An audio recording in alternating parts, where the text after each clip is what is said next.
गिरिडीह नगर निगम चुनाव में एक उम्मीदवार हैं।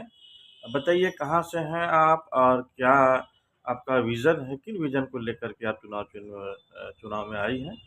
इसके बारे में बताइए। नमस्कार सर। गिरिडीह न्यूज़ का मैं बहुत धन्यवाद करती हूँ कि उन्होंने मुझे ये मौका दिया। सभी को मेरा जोहार।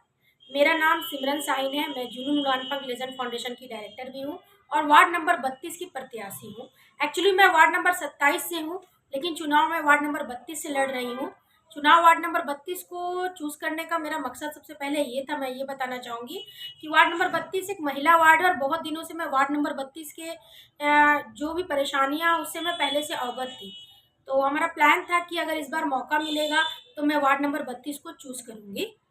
तो इसी के लिए मैं वार्ड नंबर 32 से चुनाव इसलिए भी लड़ रही हूँ क्योंकि मैं ऑलरेडी पहले से समाज सेवा में हूँ और वार्ड नंबर 32 एक महिला वार्ड है और एक महिला प्रत्याशी के लिए एक बहुत अच्छा अपॉर्चुनिटी है वहाँ से, क्योंकि महिला वार्ड गवर्नमेंट ने क्यों किया, इसलिए किया है कि ताकि कोई भी महिला वहाँ से खड़ी हो और वहाँ के लोगों का काम करवा पाए अच्छे से। तो मुझे लगता है कि मैं इस काबिल हूँ कि अगर इस चुनाव में जनता मुझे चॉइस करती है, चुनती है वार्ड नंबर 32 की जनता, तो मैं अपना 100% देने की कोशिश करूँगी। साथ ही साथ एक वार्ड पार्षद का जितना भी कार्य होता है, जैसे कि आपको पता होता है कि एक वहम पाला गया है कहीं ना कहीं लोगों के अंदर में कि वार्ड पार्षद का काम सिर्फ नली बनाना, गली बनाना, सड़क बनाना है, जबकि ऐसा नहीं है। एक वार्ड पार्षद अपने वार्ड का भीम होता है, एक पिलर होता है, एक रीढ़ होता है। लेकिन ज़्यादातर देखिए कि वार्ड पार्षद सर के दर्द बने हुए हैं। तो इसी के लिए मैं चाहती हूँ कि कुछ नया हो वार्ड में और एक नए सोच के साथ, नए विचार के साथ इस बार बदलाव आए। एक यंग जनरेशन की टीम को बना के जोड़ करके वार्ड में काम किया जाए और हमारा पूरा प्लान सेट है।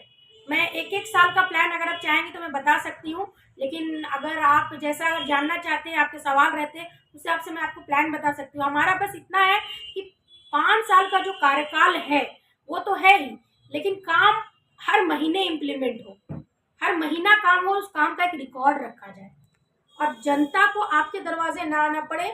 आप जब वोट लेने जाते हैं तो जनता के दरवाजे पे जाते हैं।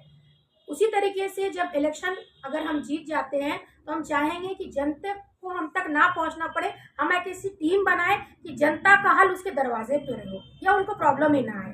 अच्छा, आप एक महिला प्रत्याशी हैं। जी महिलाओं के लिए क्या सोच है आपकी? देखिए, महिलाओं के लिए सोच हमारे ये है, महिलाओं के लिए सबसे पहले तो देखिए गवर्नमेंट ने जो चीज़ें की हुई है उस उन चीज़ों का लाभ महिलाओं को सही तरीके से मिल नहीं पा रहा है, या अगर मिल रहा है तो कहीं ना कहीं अभी भी हमारे समाज में पुरुष प्रधान होने की वजह से महिला को सिर्फ एक फेस बना के आगे खड़ा किया जा रहा है।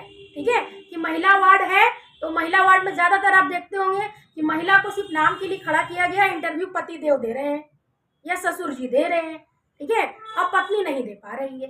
तो अगर सिर्फ साइन कराने के लिए और अंगूठा लगाने के लिए अगर महिला को अगर कोई वोट देता है तो मुझे नहीं लगता फिर महिला उनका वो काम करेगी। पर हमारे अंदर ये एबिलिटी है कि मैं उनका काम स्वयं कर सकती हूँ। और महिलाओं के लिए मैं बताना चाहती हूँ कि गवर्नमेंट ने बहुत तरह की योजनाएं नगर निगम से दी हैं। छोटे छोटे स्कीम्स के तहत, लघु उद्योग के तहत लोन्स होते हैं, वो लोन्स तो उनको मिल जाते हैं, बहुत महिलाएं लेती भी हैं, गाय के नाम पर, बकरी के नाम पर, ठीक है, ब्यूटी पार्लर के नाम पर। होता क्या, आप जाके देखिएगा धरातल पे, कहीं आपको गाय नहीं दिखेगा, कहीं आपको बकरी नहीं दिखेगा, कहीं आपको बैल नहीं दिखेगा। वो पैसा पति देव छू कर गए, तो पत्नी के नाम पे लिया गया, वो खत्म हो गया। लेकिन हमारे वार्ड में ऐसा नहीं होगा। हमारे वार्ड में जो महिला जिस चीज के लिए लेंगी, होता क्या है कि बिजनेस चलाना इतना आसान नहीं होता है। खोलना एक दुकान को आप खोल लीजिए, लेकिन उसको जब चलाने की बारी आती है ना, तो हर किसी के बस की बात नहीं होती है। उसी की तरह हम लोग महिलाओं को रोजगार का जरिया प्रोवाइड करवाएंगे और उनको मार्केटिंग में हेल्प करेंगे। जो हमारे वार्ड के जो युवा लोग रहेंगे ना, उनको हम लोग काम देंगे। फॉर एग्जाम्पल, अगर हमने किसी महिला को 20,000 का लोन करवाया है और लोन में हम उनको अगर अचार बनाने का बिजनेस अगर उसको दे रहे हैं, तो हम लोग उनको एक ट्रेनिंग भी प्रोवाइड करवाएंगे कि उस माल को फिर युवा लोग बेचेंगे। इस तरीके से भी हम उनको हेल्प करेंगे। हमारा जो साइकिल पंप छाप है, चुनाव चिन्ह और क्रमांक संख्या हमारा 5 है। मैं 32 नंबर वार्ड की जनता से यही रिक्वेस्ट करना चाहूंगी कि एक बार इस गैर को आप अपना बनाकर देखिए। मैं मानती हूँ कि 32 नंबर वार्ड के लिए मैं एक नया चेहरा हूँ, लेकिन आप अगर बदलाव चाहते हैं 32 नंबर वार्ड में और पूरे 36 वार्ड में एक मॉडल के तौर पर वार्ड को देखना चाहते हैं, तो प्लीज़ इस बार आप मेरा साथ दीजिए, सपोर्ट कीजिए और एक बार मुझे मौका दीजिए। एक माँ के सभी बच्चे बराबर नहीं होते हैं, कोई चोर होता है तो कोई चूहा होता है तो कोई आईएएस ऑफिसर भी बन जाता है। डिपेंड करता है आपके ऊपर में। आपने अपने अपनों को भी सहयोग दे करके देखा, एक बार मुझे आप एक्सेप्ट करके देखिए। अगर मैं जनता का जो भी कार्य है और जो भी परेशानियां हैं, मेरे पास अगर 50 से 60 परेशानी आती है, उसका 60% अगर मैं सॉल्व नहीं कर पाती हूँ तो मैं 1 साल के अंदर अंदर खुद त्यागपत्र दे दूंगी।